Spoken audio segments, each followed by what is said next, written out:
Subscribe to my YouTube channel and click the bell icon for the latest film interviews, features, and recommendations on the movies that matter. Alankrita, Konkona, it's good to see you. I have to say congratulations are in order. Your new film, Dolly, Kitty or Woh Chamakte Sitare, is now streaming on Netflix. It's been out for a few days. You know, to me, it feels like a very worthy companion piece to the last film that you all made together, Lipstick Under My Burqa, in that it's also a story about women who are seeking happiness and freedom. I thought I'd start by asking both of you, why was this a story that both of you felt compelled to tell? Well, you know, for me, I think I think there was something about that space, that outskirts of Delhi, that Greater Noida space that I had been visiting, and I think there was something about that space that got me thinking about women who must sort of come here, you know, thinking they're making good, they're coming to Delhi, but they're not actually in Delhi, and they're coming to sort of make a life for themselves. But what is life going to give them over here, and how easy or difficult is it going to be for them? And, you know, and I would keep seeing these apart, like every time I would go to Greater Noida, because my mom had invested in some property there, I would like keep seeing like these long roads, which were sometimes empty. And then I would see these places where there are these kind of hostels. And then, you know, on that road between Noida and Greater Noida, there were these call centers. So I think I just kept thinking about women, women's aspiration in this kind of space and city, and how like it's not going to be what they think, you know, when they've come, and it's going to be different. And then how are they going to deal with that? And is it or is it not worthwhile for them to seek out freedom and independence in a city which might be, you know, be dangerous in many ways, which might be oppressive in different ways than it, you know, than the small town sort of family structure. So I think those are the kind of thoughts that I wanted to you know, explore, and that was the germ of the film per se. Right. Coco, for you? You know, Rajeev, there was no question, because for me, what happened is like, how rare is it that I get to play a woman like this, you know? Right. I've always said this, that, you know, it's like we all have an unspoken code on what we can see of women on screen. Like this we're allowed to see, this we're not going to speak of, you know. Right. So I found that right from the first page of the script, where Dolly is being told that, you know, your husband is hating on me, it's just like, it's like this. We are here, we are mature, we're talking about all of this. And I'm playing a character, you know, I've said this earlier, that many times in my career, I found that I play, you know, very strong women or very morally upright women, or women who are making good choices. And, you know, that can be a little boring after a point, you know. Yeah. So it's nice to play characters who are in some kind of transition, who are going through some kind of growth because of some experiences, or women who are not necessarily always making the correct and perfect choices, you know. And Dolly's such a badass. I mean, she's lying, she's cheating, she's stealing, she's sometimes beating her children. You know, she doesn't sometimes know how to deal with certain things, you know, but she does what she has to do. She actually has been given quite a raw deal, and she does what she has to do, and she arrives at another place altogether. So for me, I was thrilled to get a part like this that's so complex and layered and doesn't necessarily show women in these, you know, perfect little molds. You know, it's so interesting that you say that, because to me, that's what's interesting about these women, that they're not perfect. They're actually flawed. They frequently make bad decisions. Like you said, lie, cheat, steal, really everything possible. And yet you root for them, because all they're really in search of is happiness. And who can't sort of relate to that, right? Also, it's sort of interesting just how far we've come in terms of our female leads in Hindi films, isn't it? I mean, was that a big part of it, Alankrita? Have we? You know, to be very honest, Rajeev, I have not thought about it like, oh, like I need to take the, you know, crusade forward for female leads. It's just that these are the characters that emerge within me. Like, you know, these are the stories I want to tell. These are the women I'm interested in. This is what what excites me, what I'm passionate about. And yeah, and I think it's just that I'm just trying to stay true to what I find interesting. And, you know, and it is odd that I always find, even now, they're like, array, like they're these kind of characters. So I think I'm just being true to myself. I don't feel that I'm, you know, I made this film because I'm like, I want to give better parts to women. It's simply because I find these characters interesting, and and I feel like the interior lives of women is something that is kind of unexplored. And I really agree with Coco that we tend to, in the tradition of Hindi cinema, we do tend to box in women. And even when there are female protagonist films, the women are so good, but that's not how it is in life. They are not perfect. They're not Sati Savitri correct or anything. They're also figuring their way, around life and figuring things out. And which is why I think for me, this film is about two women who are in progress, under construction, pretty much like the city, like these women are also just like, they don't know, they're not fully formed pieces. They are finding pieces of themselves through these various kind of experiences. So, yeah. Coco, I asked, I said, it's interesting to see how they, how the female lead has changed, and you said, have they? Did I hear you right? I mean, do you not feel like there's been a huge progress?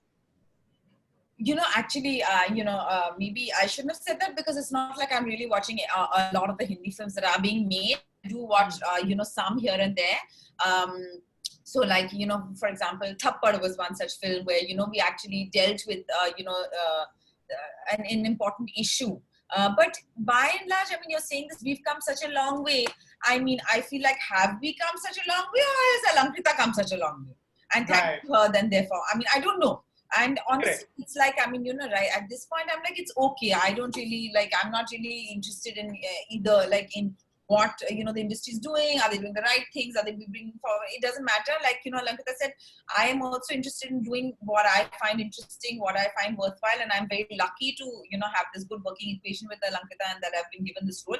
I don't think that in the bulk of, mainstream films, we really do show very varied depictions of women. As I said, I think that there are certain things that unspoken we have agreed to show and not agreed to show. I think that does exist. But I mean, I do think that all kinds of films should exist. So I'm just glad that this one also does. Sure.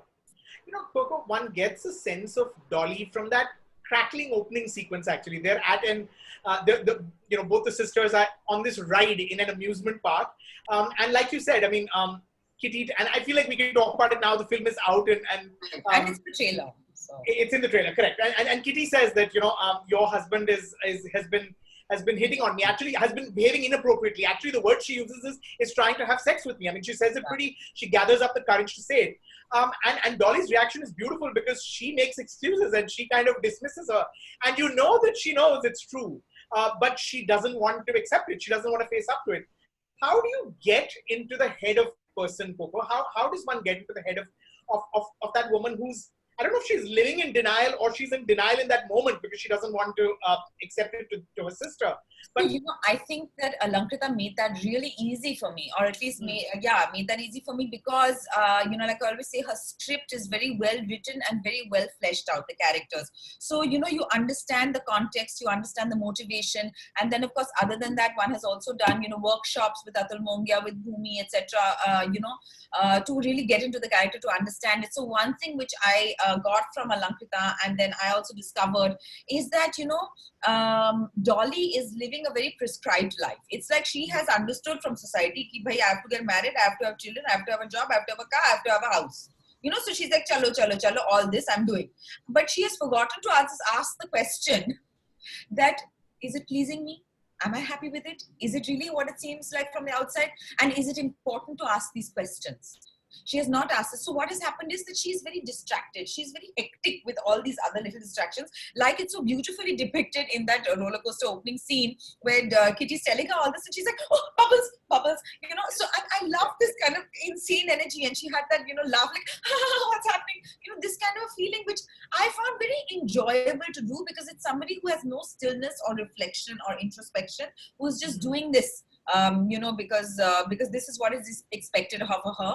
And I think many times this happens even to the most evolved, intelligent of us, that we often do things that are expected of us without pausing to kind of look inside of whether this is truly right or wrong for us. And are we then expected to live, if it's not making us happy, are we expected to live unfulfilled lives? And how does that affect everything else? I mean, does that come out in other ways in terms of bitterness or resentment, or is it detrimental to us and the people around us? I feel these are important questions which the filmmakers raising through Dolly and Kitty. Alankrita, are these, how much of these characters are are rooted, sort of come from observation? I mean, are these people that you know and you see? I mean, bits and pieces, if you like, not entirely inspired by people that you know, but how much of it comes from observation? It's a very interesting question. I'm not very sure, like how much of it comes from observation, how much really comes from one's own life experience. But I must say, I have a lot of friends who are women, and we always have very intense conversations. And I really do like observing people. I'm quite like, even I love like just seeing what other people are doing.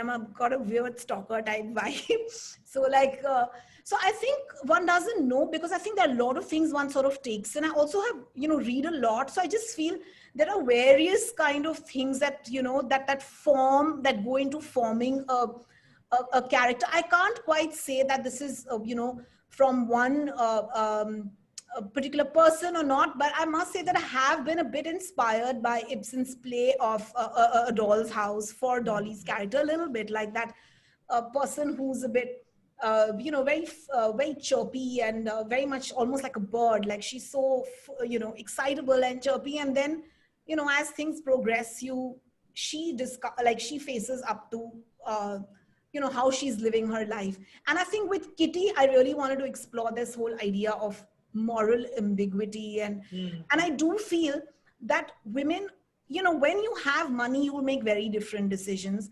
So when you are you do want to have, like, you do need to earn your living, and not just earn your living, it's everyone's right to want like a better life. Then what are those decisions that you will make, and should you be judged for those decisions, or is it not okay? So I think for me that was a very, very interesting question, because I do feel like, especially in the city, women who come in, they do have to figure out housing. And now there is so much aspiration, like how you dress, you need money for that, like for your, phone.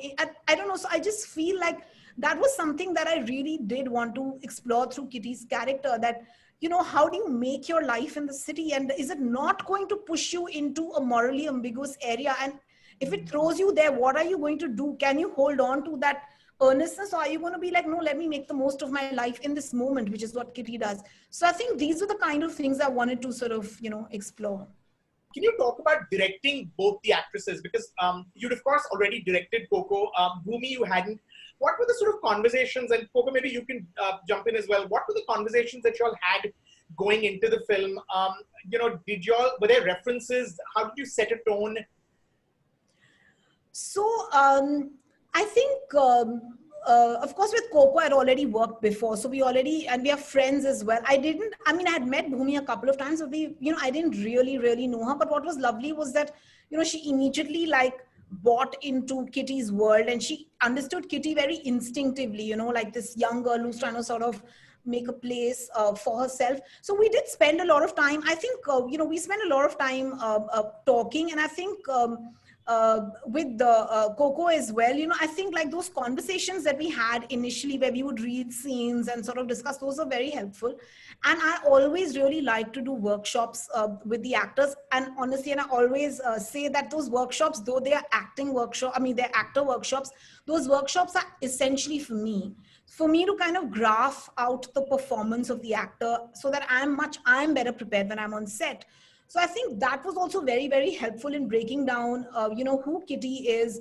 So, and even like who Dolly is. So Atul Mongia, he did workshops for the film. So I think that was very helpful. It also helped, I feel like it helped Bhumi get to know Kitty better, and it helped Coco get to know Dolly better, and their sort of equation. And and I think it was and Bhumi and I, even though we had not really known each other, I think we got along really well, very instinctively. And I think like she really came with all her with really like her 100%, and so did Coco. So I think I was very, very fortunate. Coco, Bhumi has said that she was very intimidated about working with you. I know you're going to dismiss this, but she was very sincere. She said she was worried about matching up to you. She wanted to make sure that she could help you give your best performance, that she would be a help rather than a hindrance when it came to you achieving the potential of that character. She also said that you're not aware of the impact that your work has on people. And I think that's such a generous, beautiful compliment, and very true, probably.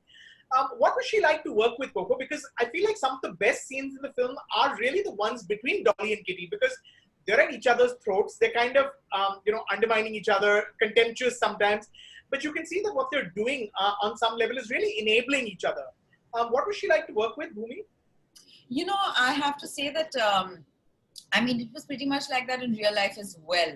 Not the kind of bitter love-hate relationship that they had, but I think that that somewhere we kind of bounced off each other. What was great is that when we were working together, there was a very firstly, though, what happens with me is when I'm working, I'm so worried about my own Hindi and my own performance, etc., that I'm not really, kind of really thinking of too much else. But what you can instinctively pick up is when the other person is kind of being supportive. So, even in an unspoken way, without actually deciding anything, it was just through small gestures or, like eye contact or whatever it is, it felt like a little circle of trust. It was very, that we were looking out for each other. And when Bhumi and I were together, it was just like, it was two of us, and it was like, if the makeup people were coming, it was like, oh, do you want this thing now here right now? Or do you want another rehearsal? So it was the two of us, and then there was the world outside. And that happened without us discussing it, without us planning it. And it was just like we were into each other. We were trusting each other and we were looking out for each other. And that really helped in our performance as well, I think, that we had each other's backs. And that was, it's just a feeling. And people can say, well, you can say that, oh, I love you and I'm supporting you. And you can actually not do that. But it was just there from the get-go. It was just there from the beginning. I think it was because both of us really wanted this to work. Both of us were excited. I also love Bhumi very much as an actress. I thought she's done some tremendous work in Dam Laga Ke Haisha, in Zoya's Last Stories. I haven't seen everything, but I think she's, young and courageous and so talented and doing great work, that I was very happy that, that this equation that Alankrita, Bhumi and I had, and that I just kind of, everything just fell into place, it felt like. Alankrita, there are a few things that you're addressing quite pointedly in the film through the track of Dolly's son, Pappu, and his sort of interest in dolls and women's clothes. You're talking about, about gender stereotyping. Also the expectation of Dolly's colleagues that she make the tea for them. You talk about female desire, you talk about consent. What's the trick, Alankrita, to weaving issues into a story organically? What is the way to do it organically and not to, not to whack the viewer on the head with it? Because you've done that with lipstick as well. I think that so the thing is, I don't set out to say that I want to talk about these issues or whatever. I just feel that the moment you look at something minutely and just give that particular thing thought, the way, the kind of society we live in, I feel like those things emerge. Like, honestly, to begin with, when I had first thought of Dolly, I hadn't thought that Pappu would constantly be identifying himself as a girl. But every time I thought of Pappu, I only kept imagining him for some reason putting on makeup. I don't know why. And looking in the mirror and that image. And then I was like, that's it, because that's who she is rather, And so I think it's just the moment, I don't know. I feel like for me, it all comes through the characters. I hadn't decided that, Osman as a character, the delivery boy, is what he's going to be going through in his everyday life on the streets. But the moment I'm like this delivery boy and I'm like, but this is Noida and this is what the world is like, he is going to be going through that. So I think it's just about having a sense of like understanding. I think it comes from an understanding of the lived reality of the different characters, because I don't think people live in a vacuum and nothing is, I don't feel like things are like cookie cutter kind of thing. So I think like the moment you look closely enough, I feel everything just emerges. It's never like I haven't planned. The moment I'm like, she's investing in a house, I know it's never going to get done, because that's how it is, I have to say, I think it's pretty cool that we've come full circle to the point where the male actors are there to support the female leads and, in a sense, to show up just for the love scenes. The way that it used to be in the Bollywood films. The heroine was only, for a long time, especially in the hardcore commercial films, the heroine existed only to show up for the songs or the love scenes. And now you've done, it sort of feels like poetic justice. I don't agree. Okay. I don't agree, because I don't think that is the case in this film. The thing is, firstly, this is one film against what you're talking about is a convention. across hundreds of films, and this is one film which is actually concentrating on two characters, two women characters, and even then there are at least 3 or 4 different male characters, and they are not the same. You know, they're all different, and Amir is very sympathetic towards the end. I mean, he is unable to have a fulfilling sexual life. Of course, he's also a creep, because that, I mean, people are like that. They have good and bad in them. Vikrant is also likable. He's providing something to Bhumi, but at the same time, he is also somebody who is, deceitful. Amol's character is different. Karan's character is different. So I actually don't feel that it's doing the same thing that Hindi cinema has done to women for decades. And I don't think that you think so either, Rajeev. You know, I thought it was a clever comment to sort of make, you know. But I want to say here, but Coco, have you not felt, and I don't know if it's true in your career, but have you not felt in many films that you know, you're there just to further the man's story? And while there's no the truth is that actually the men are very fleshed out characters in this film. But they are there. I mean, it's actually quite refreshing that the men are there to further the woman's story. It seldom happens in commercial films. I mean, do you feel that way, Alankrita? Yeah, I definitely feel so, because see, for me, the story is about Dolly and Kitty. So the men are there as people who are shaping their lives. Yeah. So, you know, I feel like that is, because the thing is, there's hardly ever a scene where there is neither Dolly nor Kitty. You know, you're seeing the film through the lens of these two characters. So it's not the kind of film where you can go into the lives of the others without having these women there. And I completely agree that, it's not the case. Though I still think that all the characters, we do see something about them, all the male characters. We understand something about them. And I must say that, it's so sad that for decades, women have been happy to do these kind of very small parts to enable the stories about male protagonists. And I'm so great. Like, and I shouldn't be saying it, and it's wrong, but it's every time I feel, and I guess that's because that's the way the system is, I feel so grateful to all male actors who agree to act in my films. And I must tell you, it's, if you talk to my casting director, you will know the number of male actors who turn around and tell her, if it's something being made by Alankrita, we don't want to do it, because it's going to mean that it's not about us. And like, it's shocking that, and I'm not even talking about, like, we never even go to some like male superstar. Correct. I'm talking about regular actors who just turn around and say that if this is a film or a series that she's doing, we don't want to be in it because we know it's not going to deal with us. So I think that's very telling. Yeah. Robert, do you want to weigh? No, it's the same thing, Rajeev. It's just that women have been doing this for so long, like I said, over decades, in films which really center around men. And this is one film you're talking about, or 2-3 films, where immediately it's questioned. So I mean, should the questions actually be the other way around and not to us? It's like, it's that thing of asking women, how are you handling your job and your lifestyle and your motherhood, when we're not asking men. So, I mean, really the question is not really for us, because this is just the one-off or whatever 2-off films which have this kind of a problem, and not problem, this kind of a situation. And it's very rare. And already, one is being questioned about it. And even though one is not there, the men are not merely decorative, in this film, in the way that they have been for so many years, women have been in other films, Finally, I have to ask, this is a few days after the film is out. I mean, for both of you who've had films, and that pressure of delivering box office numbers and opening day weekends and competing on the same, in a sense, playing the same field that the big budget, star-driven pictures do. Has this taken a little bit of the pressure off, just knowing that you don't have to hit certain numbers? Also, that there is room for people to discover this film. It's going to stay there, for a long time. It's going out to 190 countries at the same time. Is this liberating on some level? Well, I have to say that it's a new experience for a feature. I mean, I've worked on a series for a streaming platform before, so it's different. It's very interesting to know that, at the same time, because lots of my friends from different parts of the world have all watched the film over the weekend, and Right. they didn't have to struggle to figure out if it's releasing in their country or not. And I think that's very beautiful.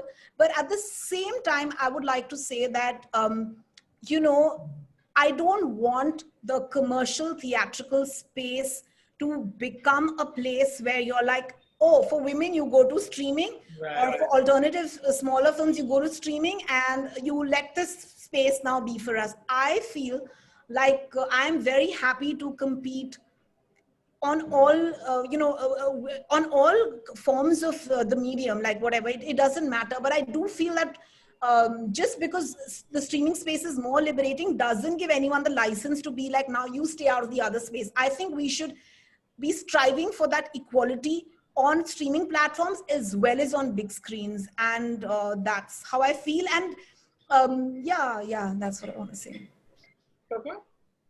I understand what Alankrita is saying, and I agree with what she's saying also. However, I don't really see it like that because, I have long ceased to worry about these things because I have very little control on these things. I'm for doing, what I find interesting. And the people who want to watch it will watch it.